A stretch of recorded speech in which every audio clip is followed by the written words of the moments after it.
सास की जादुई शक्ति। कौशल्या ने एक रात सपना देखा। कौशल्या राजपूत, तुमने किए हैं जीवन में अच्छे अच्छे कर्म, इसलिए अब से जब तुम चाहो गायब हो सकती हो, जिसके लिए तुमको सिर्फ चुटकी बजानी होगी और चुटकी बजाते ही तुम गायब।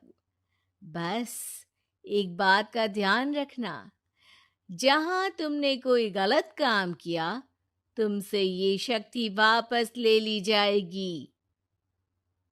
कौशल्या की नींद टूट जाती है। ये कैसा सपना था? गायब हो जाऊंगी मतलब? हे भगवान! कंबल ओढ़ के सो जाती हूँ, सपना कंबल के अंदर नहीं घुस पाएगा। कौशल्या डर के मारे कंबल ओढ़ के सो जाती है। सुबह कौशल्या मंदिर जाने लगती है। अरे बहू, जल्दी चल, भिखारियों को खाना भी तो खिलाना है। हाँ माँ जी, अभी आई। आज तो खीर और पूरी बने हैं, सब खुश हो जाएंगे। दोनों सास बहू कार से खाने का सामान लेकर मंदिर पहुंचते हैं और भगवान की आराधना के बाद मंदिर के बाहर बैठी भिखारियों को खाना खिलाने लगते हैं। दीदी, आप हर हफ्ते आते हो, इतना सारा करते हो हम लोगों के लिए। मैं आपके लिए रोज अलग से दुआ मांगता हूँ। ये तो फर्ज है हमारा। दीदी, थोड़ी पैसों की मदद हो जाती तो अच्छा होता। बड़े चौराहे पे मेरी बीवी भीख मांगती है, उसका इलाज करवाना है। 100-200 रुपए लग जाएंगे।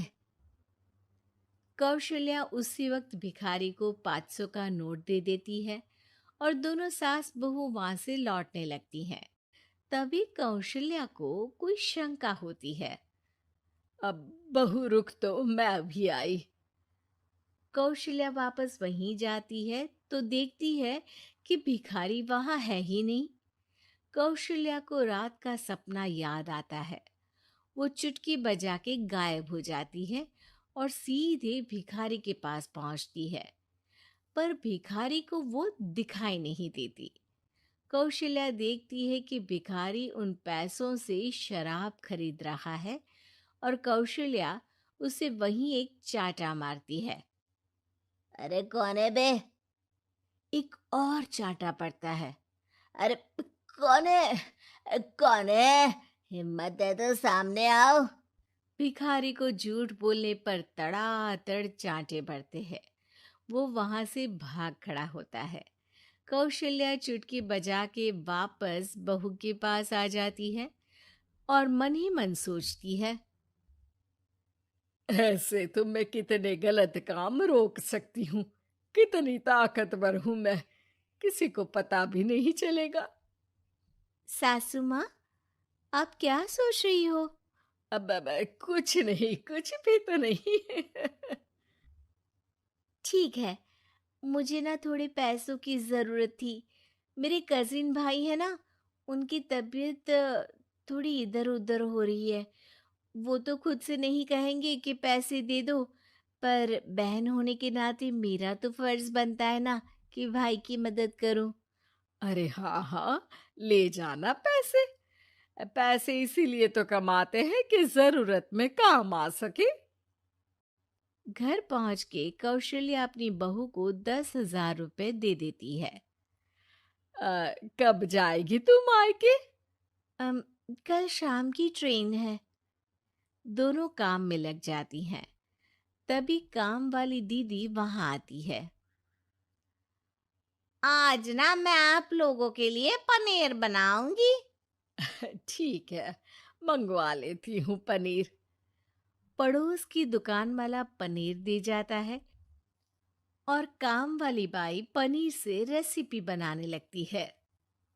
आज अपनी सुपर पावर काम वाली बाई पे ट्राई करती हूँ। देखूं तो सही, किचन में करती क्या है ये। सास चुटकी बजा के गायब हो जाती है और किचन में पहुंचती है।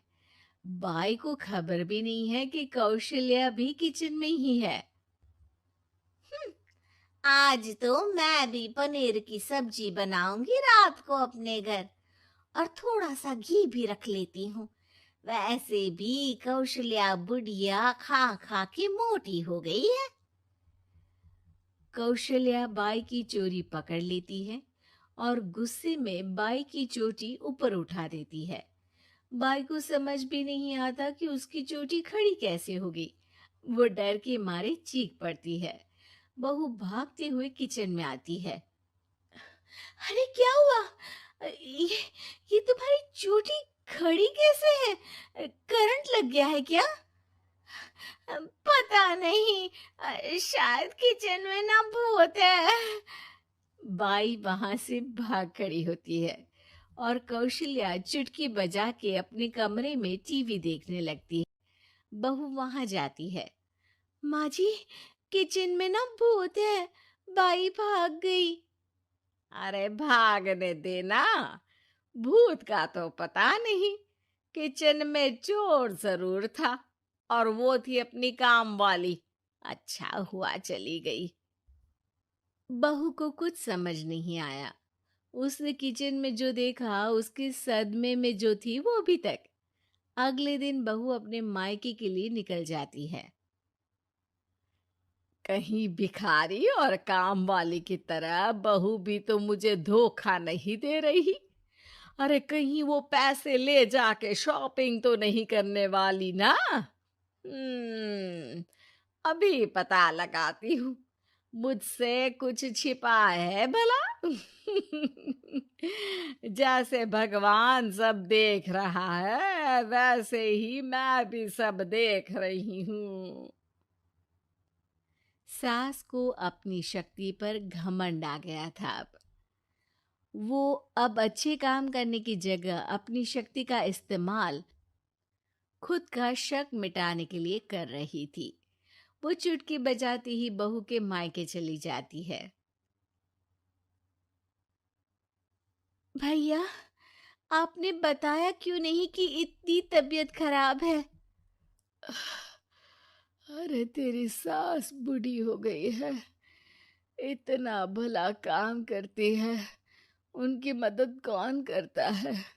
यहाँ तो और भी लोग हैं ना। भैया, मेरे पास कुछ पैसे हैं, आ- आप दूसरे डॉक्टर को दिखा दीजिए ना। अरे मुझे लगता है कि मेरा टाइम आ गया है, मुझे जाना होगा। कमरे में भाई की आत्मा को लेने यमदूत आ चुके थे। कौशल्या भले ही किसी को नहीं दिख रही थी, पर यमदूत ने उसे देख लिया। हम्म, यही आत्मा है शायद, परछाई दिख रही है, पहले ही तैयार खड़ी है। अरे आप कौन हो? यमराज का नाम सुना है? हैं? आप यमराज हो क्या? नहीं, हम उनके यहाँ जॉब करते हैं, आत्मा उठा के ले जाते हैं डिलीवरी वाले। चलो अब, तुम्हारा टाइम पूरा हो गया। अरे आप शायद ना वो बिस्तर पर पड़े आदमी की आत्मा को लेने आए हो। मैं तो बस यहाँ देखने आई थी कि मेरी बहू कहीं मुझसे पैसे लेकर शॉपिंग करने तो नहीं चली गई ना। मतलब तुम्हारे पास शक्ति है गायब होने वाली? हाँ, तुम ऐसे तुच्छ काम में उपयोग कर रही हो ऐसी दिव्य शक्ति का। अब तो तुमको ही लेके जाऊंगा। अरे नहीं नहीं, कल मुझे किटी पार्टी में भी तो जाना है। अब नरक में ही करना किटी पार्टी। नहीं नहीं नहीं। 3 बार नहीं क्यों बोल रही हो? टीवी सीरियल चल रहा है क्या एकता कपूर का? अरे प्लीज मुझे जाने दो। आप तो उस बीमार आदमी की आत्मा को लेने आए थे ना। गलत डिलीवरी करोगे तो यमराज डांटेगा ना। बात तो सही कर रही हो, पर हमको उस पे दया आ गई। अभी उसकी उम्र ही क्या है, पर कुछ तो लेके जाना पड़ेगा ना। एक काम करो, अपनी शक्ति दे दो, गायब होने वाली। हैं? अरे क्यों? तुम पृथ्वीलोक का भ्रष्टाचार रोक सकती थी, चोरी रोक सकती थी, अरे कोरोना रोक सकती थी, पर तुमने अपनी बहू की जासूसी करना शुरू कर दिया। अरे लेकिन किंतु परंतु। यमदूत सास की शक्ति लेके वापस चले जाते हैं। कौशल्या की परछाई हवा से नीचे गिरती है और जमीन पे आते आते कौशल्या का शरीर सामने आ जाता है। अरे लग गई, कितने ऊपर से फेंका। माँ जी, आप यहाँ ऊपर से कैसे गिरी? अरे समधन जी, आप अचानक कमरे में। सब घबरा जाते हैं। सास बहू को सारी बात बता देती है। "हम्म, ये लो आपके 10,000 रुपये। आपको मुझ पे इतना भी भरोसा नहीं है?"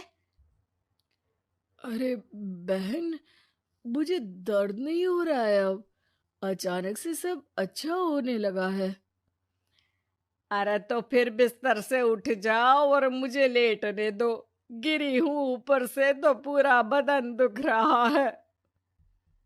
भाई को तो यमदूत ठीक करके जाते हैं, पर कौशल्या देवी दर्द के मारे बिस्तर पर आ जाती हैं।